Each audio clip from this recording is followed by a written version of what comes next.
I wish to talk now about friendship and the importance of friendship.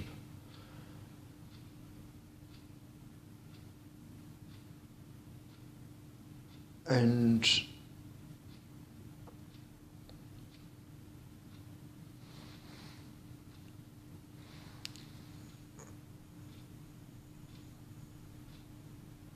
I believe friendships and good ones at that are formed over a long period.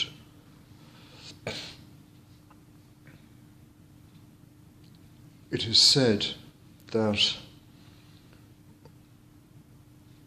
good friends that you have in life should only be counted on one hand, and this is true.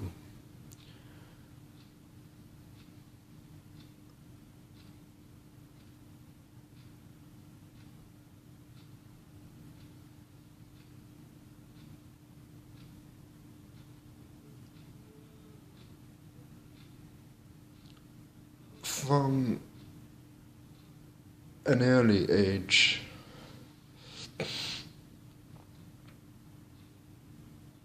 I learned about the importance of friendships through my immediate family.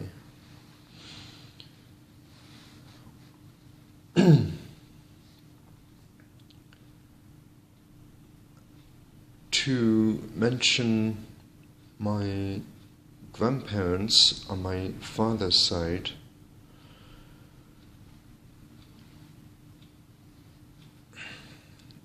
I have only to watch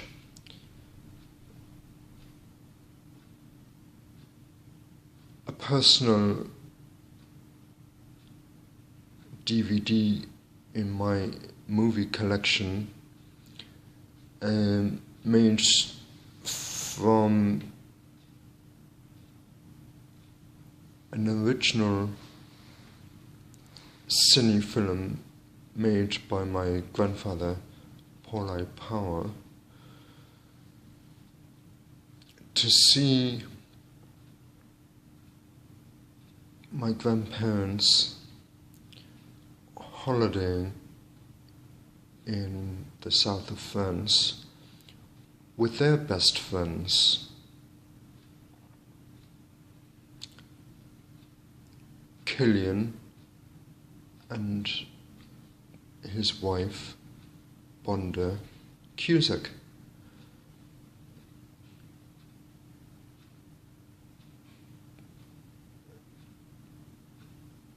Dr. Killian Cusack at that, he was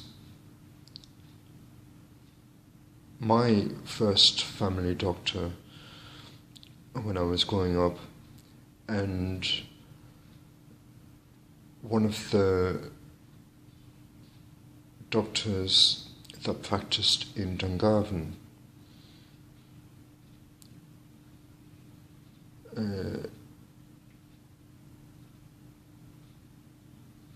Certainly in my youth during the 60s, and of course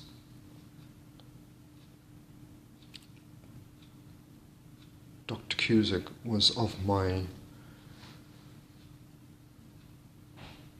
grandparents' generation.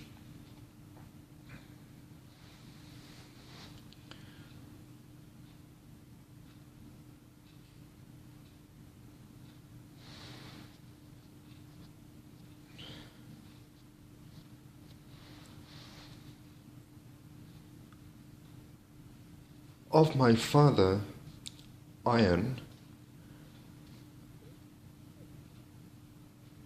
he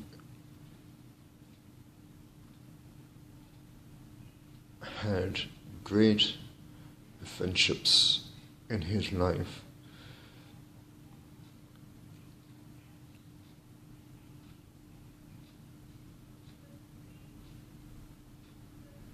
many of which lasted decades. To mention a few of my father's friends,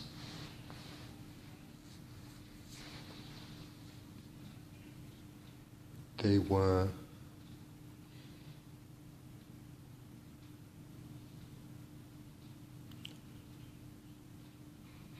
Vincent Marr and his wife Moira.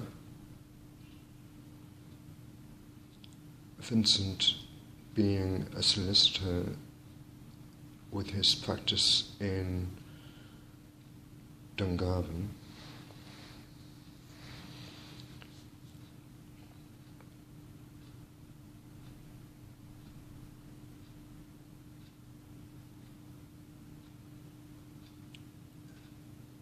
Dick Pomeroy, who was a high school friend of my father's. They both, having gone to Clongowes Wood boarding school,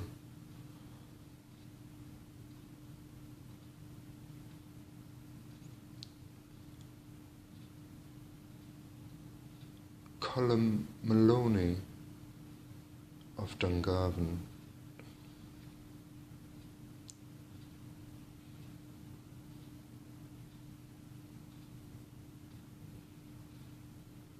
whose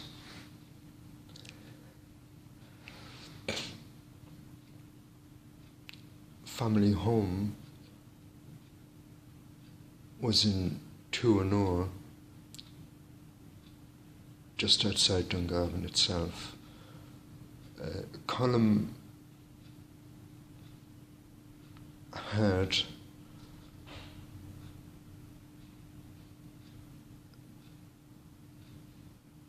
a shop in Dungarvan.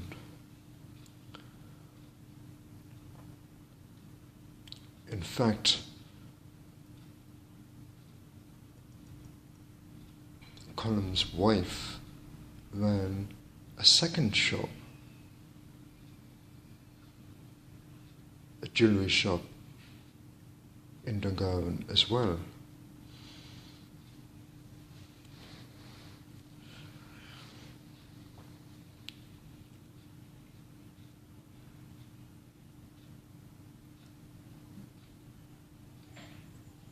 Of course, my father's family were a very sociable family in the first place.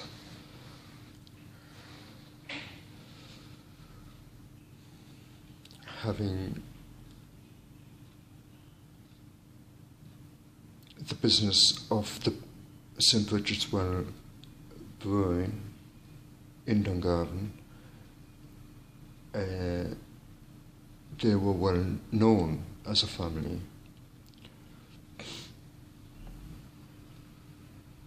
And well connected also.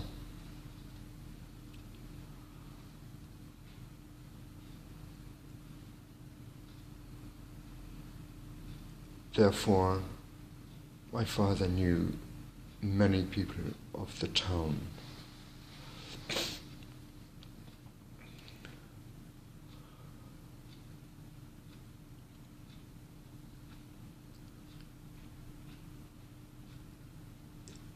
It was later in my father's life that my father had many very good friends, they being Molly Huth,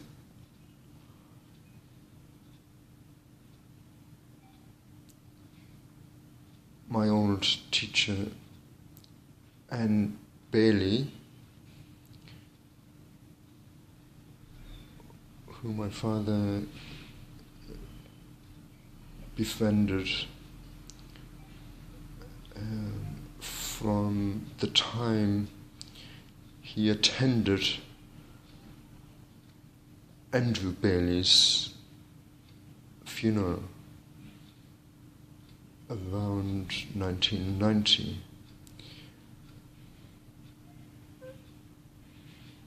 Andrew had died quite a young man.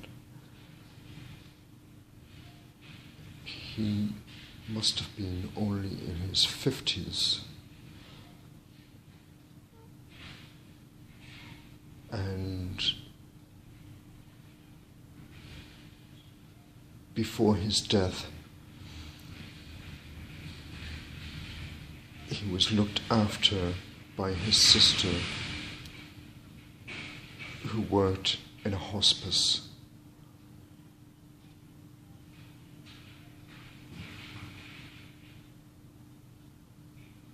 I counted Andrew as a very good friend and teacher who I personally knew. And I was saddened at the time of his death.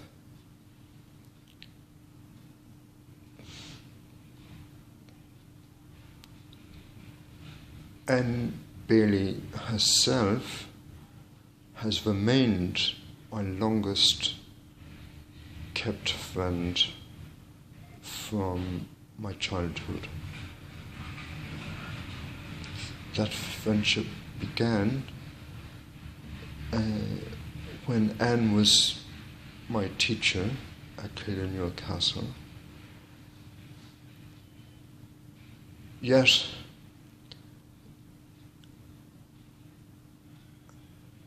long after I left Killinure, I made visits, at least one visit in particular, to Killinure Castle in 1985, when I embarked on a camping cycling trip of Ireland from my hometown of Dungarvan.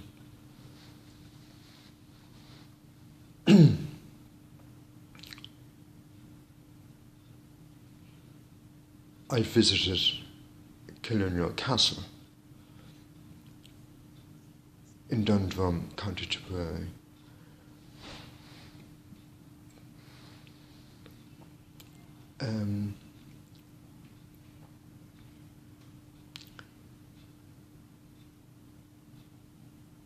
Having spent one night with my relatives in Thurles during that camping trip, they being my uncle Patrick Hennessy and his wife Jacqueline.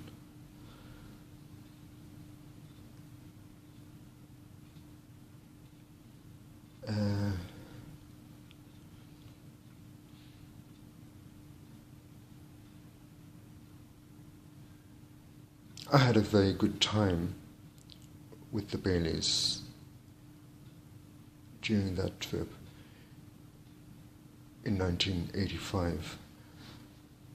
It was during that trip that Anne Bailey suggested that I visit her friend Patrick Villiers Stewart, who was also a friend of my father's.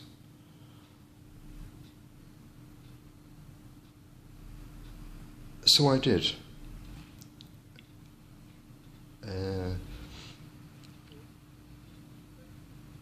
Having been given Patrick's address in Kenmare, County Kerry, where he had a sheep farm up in the mountain. The address was Gow Lane, Kenmare. When I eventually made my way down on the bike to Kerry, and I eventually found Patrick's farm,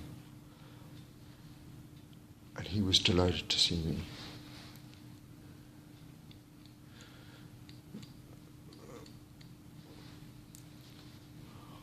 Well, Patrick Villiers-Stewart also became a good friend of mine.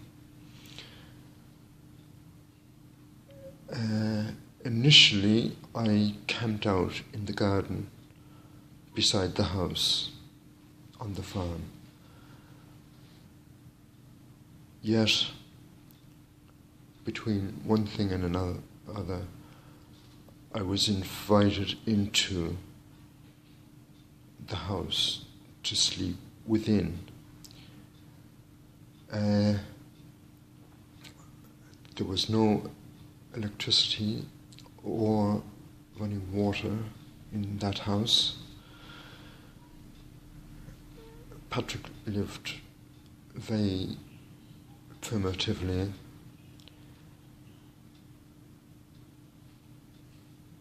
and was known to have washed in a nearby river or lake. Yet we managed, by washing through a big basin of water taken from a local stream, and I loved those 2 weeks with Patrick. We tended the sheep and mended fences, and I was there to see a dipping session.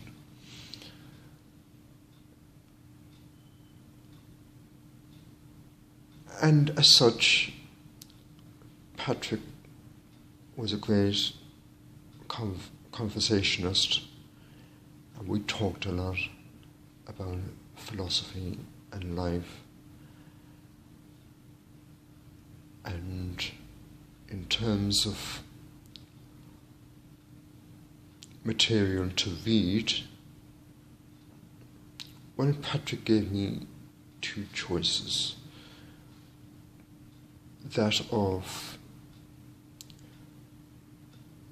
the Phineas Brothers comics, or a book by Carl Gustav Jung.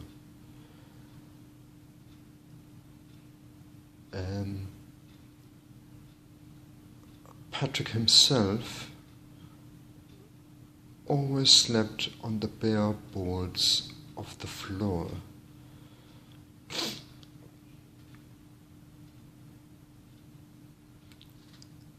He maintained that kept his back in good shape. And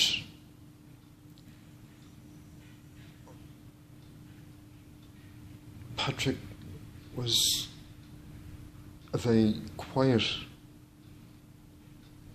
or should I say, private person.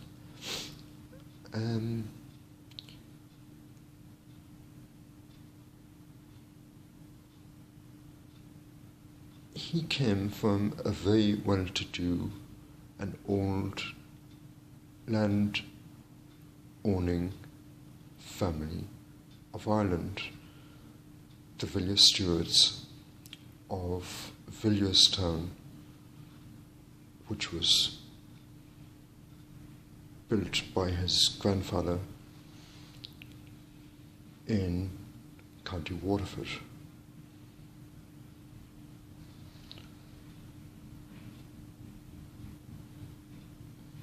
And the family estate home was,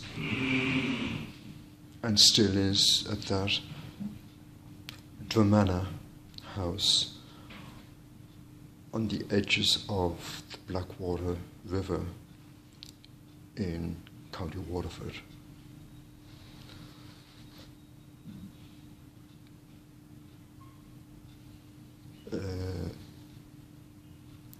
Patrick himself is an old Etonian, having gone to Eton College in England,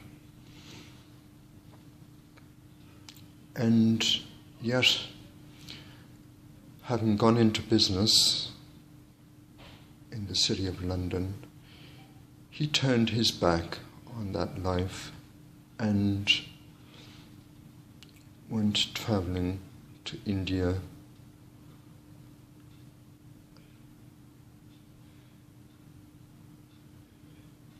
and very much kept in touch with India ever since, making annual visits there.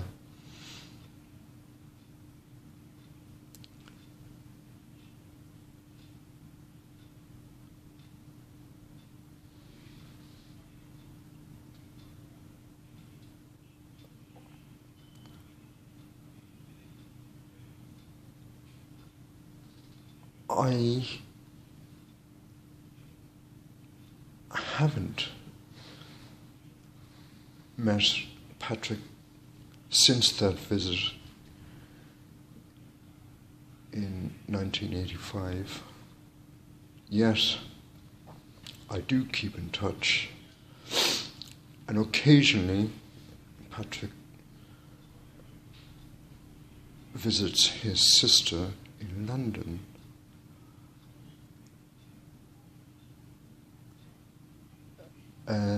His main residence now being in the Pyrenees in France.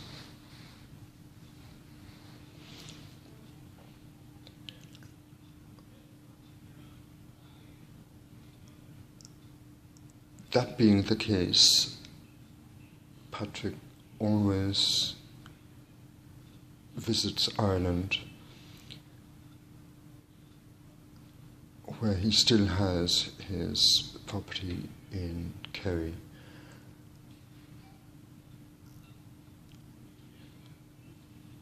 And he may, of course, visit his sister in London.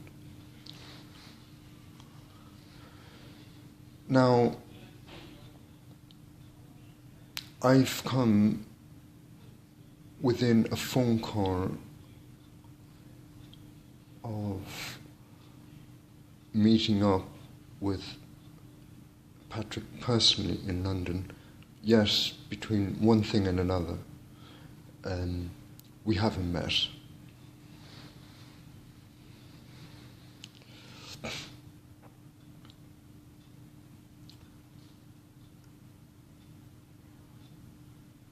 I'm still in touch with Anne Bailey, my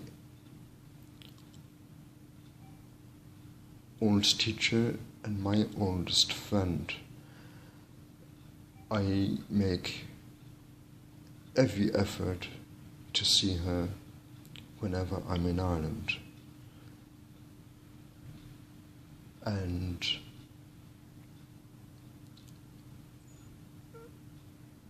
as I said,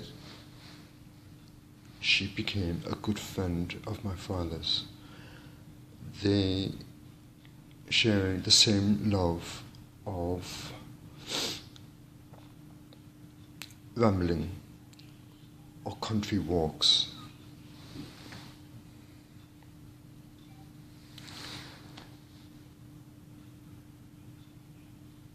And whenever I meet Anne, this is what we do also. We will meet at Cloney Strand outside Dungarvan.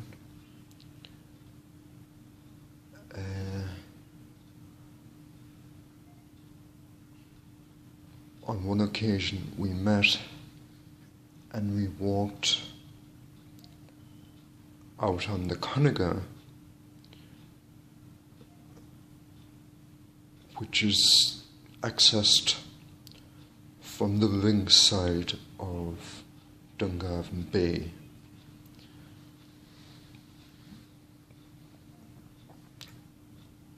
The Conager being a sandbank that juts out into the bay and virtually goes the whole way across to Abbeyside. Yet there is a channel of water that allows boats or ships to pass freely.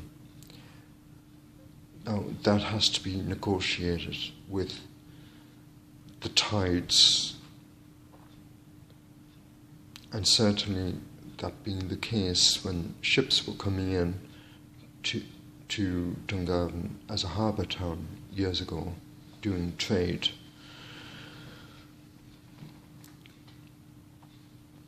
The Conager itself had its own golf course, and before the Balnacourty golf course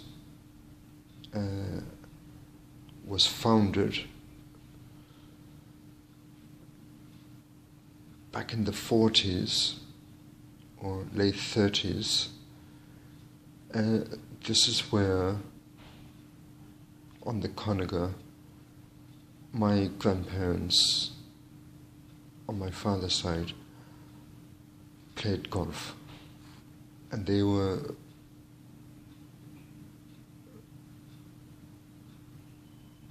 one of the first members of the new Balnacourty Golf Club.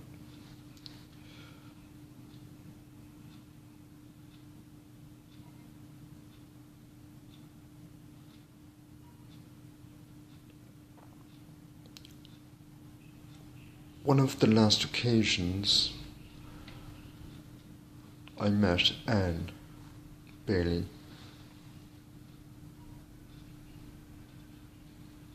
was at her house.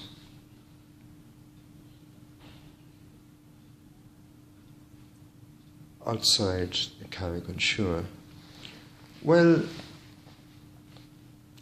it was a totally unannounced visit. And what I had decided to do was to cycle out from my brother's house in Ballin Road, Dungarvan, to find Anne's house. So I was cycling out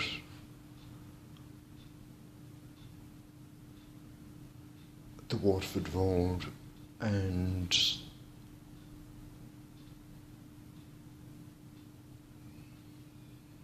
I got to a point about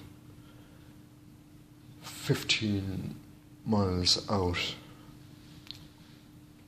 on a not very good bike that my brother Paul had lent me, and it was a hot day and I was unused to cycling, as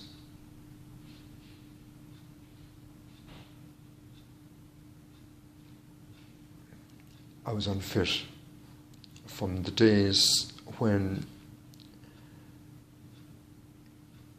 in the mid-80s I could cycle 130 miles in a day over a period of 12 hours. Now that journey I made cycling from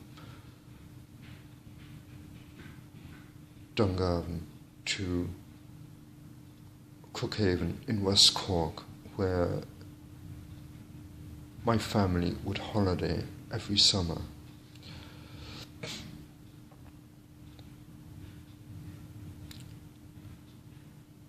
And having made that long journey going down to Crookhaven, I had my holiday down there and made the same journey back in a day. And it took 13 hours coming back. And the reason it took that much longer was that at the village of Kill, I got a puncture and I had to repair it at the garage at Kill.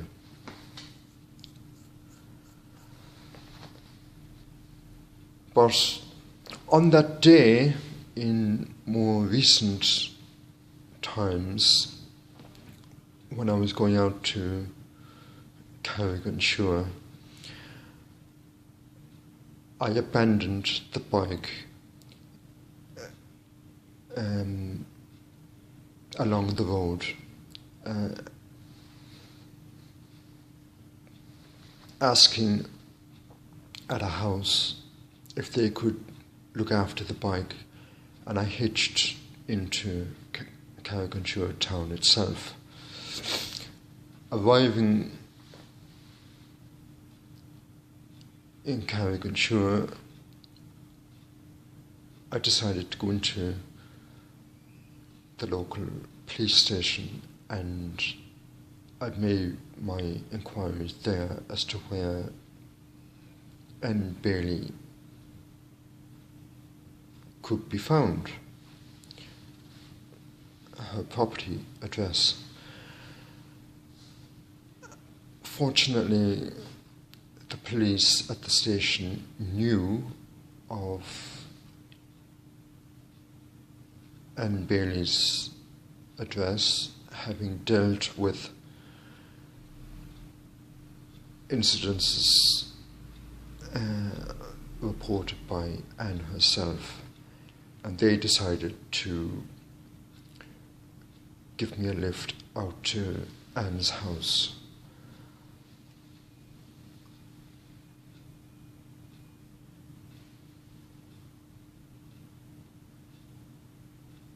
Arriving at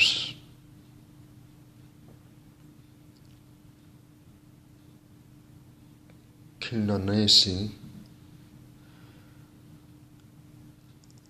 at Anne's house, I stayed in the police car while the sergeant went into the house and had Anne come out. Now, initially, Anne was a little bit shocked. Yes, when she got the full story from me, she was relieved and amused by it. And Anne had a good friend visiting with her when I arrived at her house. Willa, that is. And Willa knew my father from his volunteering work in Africa. So Anne introduced us, and then Willa, she was about to leave anyway, so she did so. And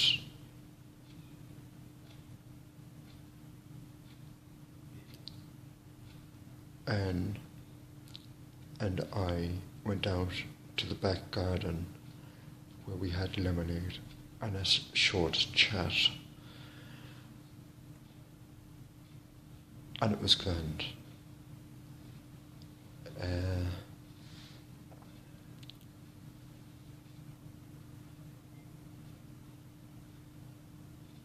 Afterwards, Anne dropped me back into Carrigan-Shore, and between one thing and another, didn't one of the policemen at the station drop me back to collect my bike,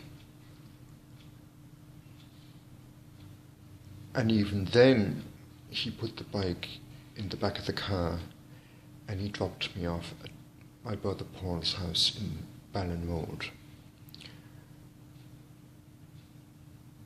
at Park na Below, where Paul lives. And that man's name was Paul Cronin, Garda Paul Cronin. And his last words to my brother Paul were, "Don't let him out again." But I was very pleased that I had seen Anne Bailey once again, and that was one of the last times I met her.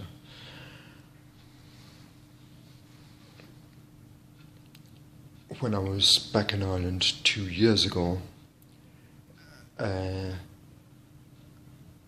missed Anne for the fact that she can be very busy anywhere.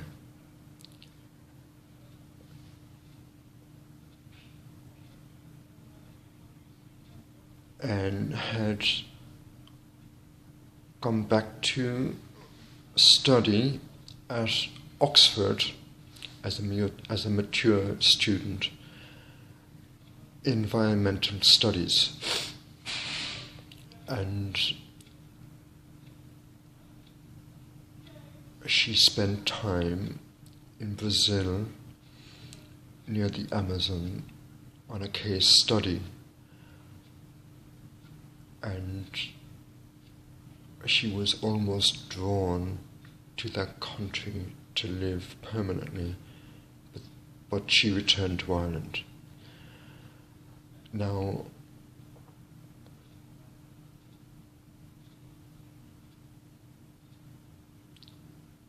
Anne Bailey herself has 2 children with her husband, Andrew, and their names were Owen and Jamie.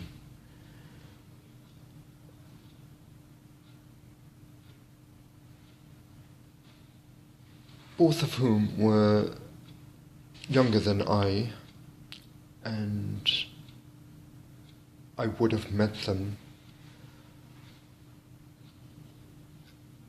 during that trip in 1985, and we went on our bikes to the woods in Dundrum during my stay in 1985.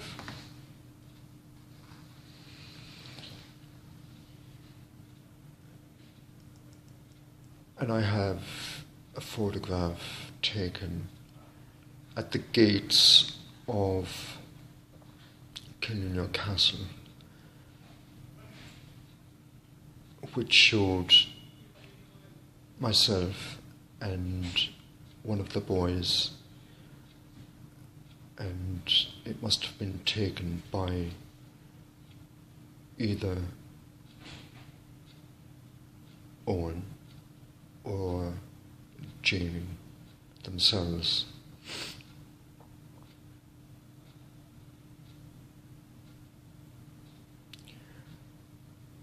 And at this stage, Anne is a grandmother herself.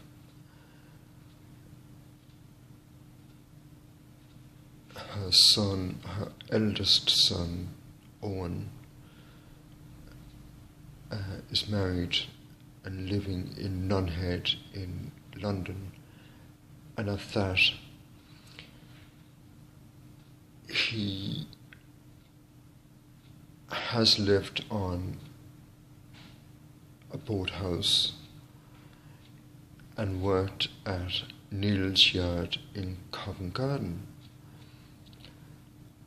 Anne's younger son, Jamie, did stonewalling in Scotland for a time. I believe he's unmarried. He may have a girlfriend.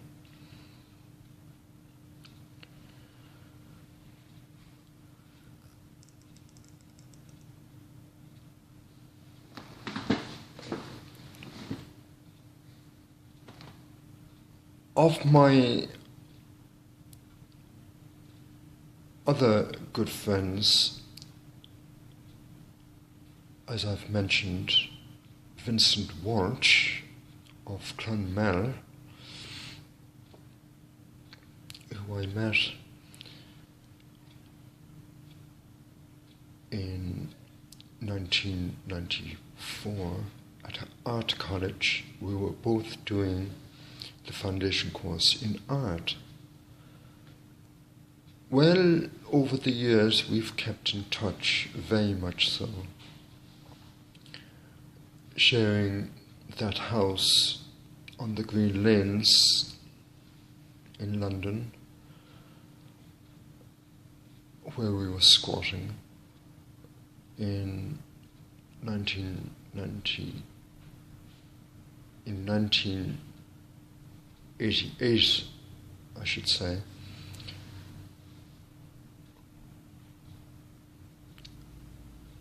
Well, at our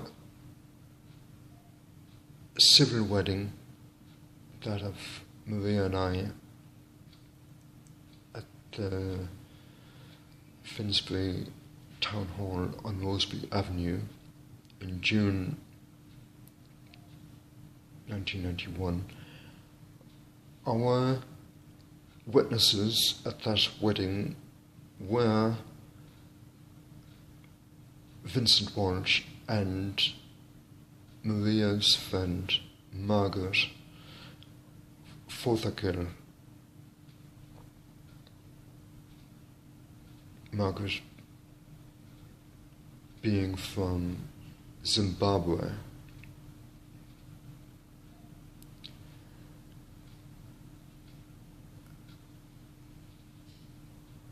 She lived in the women's hostel with Maria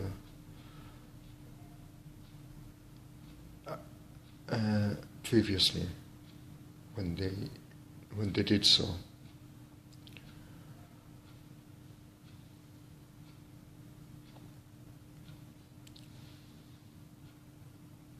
Well, Vincent Walsh went on to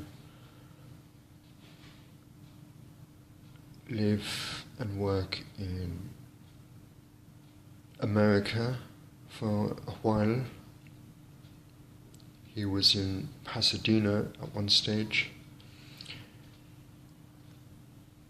and over the years we wrote to each other either letters or we sent postcards, and we sent greeting cards as well.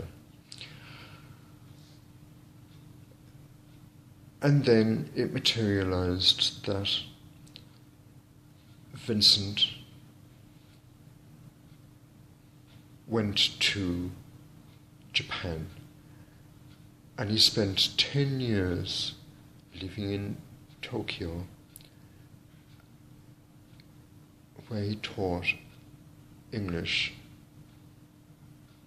as a foreign language.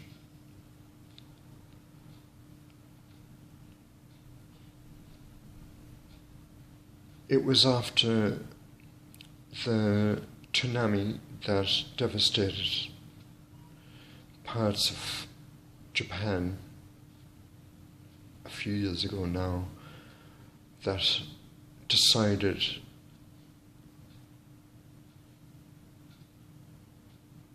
Vince to return to Ireland, and having made the decision to come back to Ireland, the condition for making that move was that he wouldn't be going back to Japan ever. It was a very costly move to make.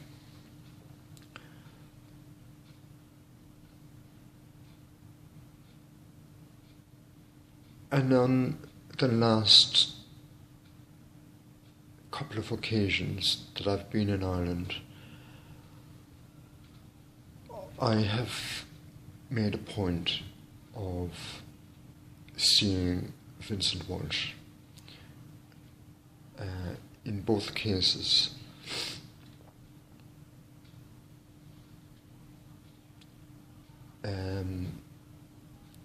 I've seen him in Clonmel. On the last occasion, I met Vincent at his family home in Parnell Street, Clonmel, where his mother, Sylvia, who has Parkinson's disease, still lives. She is looked after by her eldest son, Tony.